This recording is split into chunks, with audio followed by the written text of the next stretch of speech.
Nella 32esima domenica del tempo ordinario, l'Evangelista Marco ci propone l'episodio conclusivo dei racconti relativi al soggiorno di Gesù in Gerusalemme.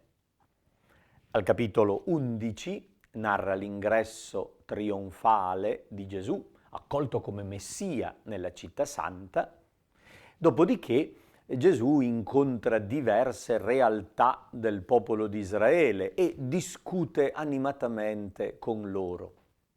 L'ultima scena descritta da Marco mostra Gesù seduto davanti al tesoro del Tempio, attento ad osservare i gesti delle persone e lascia sfilare molta gente che devotamente getta offerte nel tesoro.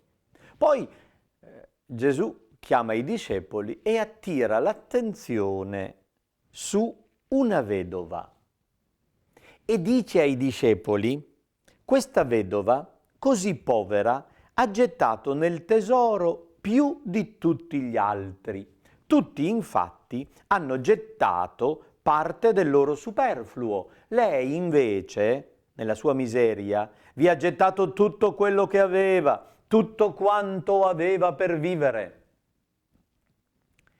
Siete sicuri che sia un elogio della povera vedova?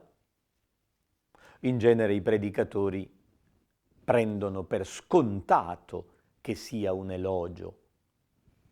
Ma non c'è nel testo del Vangelo una parola che lasci intendere il complimento di Gesù. Non sta dicendo: questa donna ha fatto bene a mettere tutto quello che aveva per vivere nel tesoro del Tempio. Siete sicuri che Gesù approvasse così il Tempio da dire che una povera vedova ha fatto bene a non mangiare più per dare i soldi alla struttura gestita dai sommi sacerdoti, in primis da Caifa? Io non ne sono per niente sicuro. Il testo di Marco lascia piuttosto intendere un lamento di Gesù. Non sta dicendo che quella donna ha fatto male, ma sta compiangendo una povera donna sfruttata dalla religione. Attira l'attenzione su quella povera persona che per obbedire alle regole religiose si priva addirittura di quello che le serve per vivere. Non sta lodando questo sistema, sta additando uno schema religioso come negativo. Leggiamo attentamente la prima parte del discorso. Gesù nel Tempio diceva alla folla: guardatevi dagli scribi che amano passeggiare in lunghe vesti, ricevere saluti nelle piazze, avere i primi seggi nelle sinagoghe e i primi posti nei banchetti. Guardatevi da queste persone religiose esibizioniste che cercano il primo posto. Quali sono gli aspetti negativi di queste persone? Divorano le case delle vedove e pregano a lungo per farsi vedere. Ecco l'aspetto negativo. Pur essendo persone devote che pregano a lungo per farsi vedere, divorano le case delle vedove. E l'esempio concreto gli capita proprio subito dopo.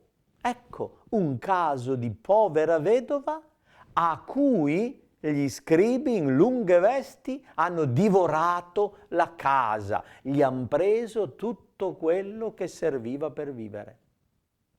Gesù compiange una struttura religiosa che soffoca l'uomo, che sfrutta l'uomo, che si approfitta delle persone per guadagnarci, anziché essere una realtà che dona, che aiuta a vivere. Anche nella prima lettura è protagonista una vedova, è il profeta Elia. Sembra la scena analoga. Elia, in un tempo di carestia, emigra verso nord, si rifugia nella zona di Sarepta, vicino a Sidone, e chiede un po' da mangiare ad una povera vedova che dice di avere soltanto ancora un pugno di farina e poche gocce d'olio. Le resta solo questo, poi può soltanto morire di fame. E il profeta le dice: con quel poco che hai, portami da mangiare, danne anche un po' a me. Anche Elia è uno sfruttatore. No, c'è una differenza fondamentale. Elia non sta sfruttando quella donna, le sta insegnando la generosità ed essendo un vero profeta è in grado di aiutare quella donna. Infatti le aggiunge: non avere paura, perché la farina della giara non si esaurirà, l'orcio dell'olio non diminuirà, perché il Signore aiuterà la tua generosità. Questa vedova viene lodata perché ha incontrato un vero profeta. Quella del Vangelo viene compianta perché ha incontrato falsi profeti. Dunque, al centro dell'attenzione in questa domenica non c'è la vedova, ma gli uomini religiosi, le persone che garantiscono delle strutture religiose. Elia è il modello positivo.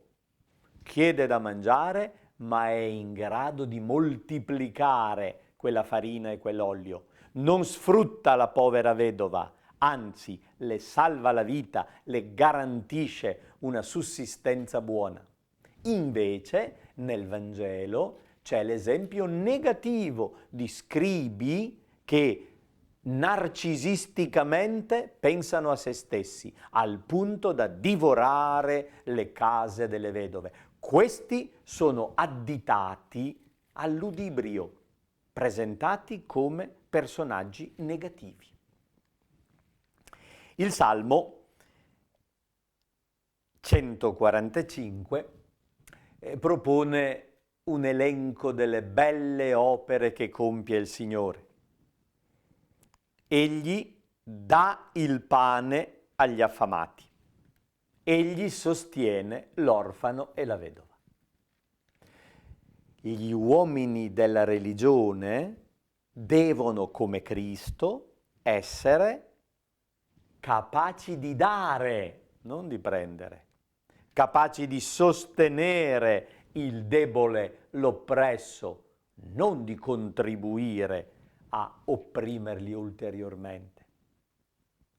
La seconda lettura è ancora tratta dalla lettera agli Ebrei e riprende il grande tema del sacerdozio di Cristo, dicendo che con la sua morte e risurrezione Gesù è entrato nel santuario vero, non nel Santo dei Santi, nel Tempio di Gerusalemme, ma nel cielo stesso, e si è presentato con il proprio sangue, cioè con il sacrificio della propria esistenza, che fa di Cristo l'autentico sacerdote, il vero mediatore che crea collegamento fra Dio e l'uomo.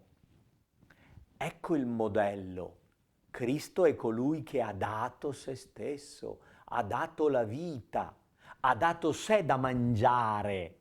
E quel sacrificio di Cristo nutre la comunità, la rende capace di uno stile religioso genuinamente generoso, capace di dar da mangiare, di sostenere orfani e vedove e non di sfruttare.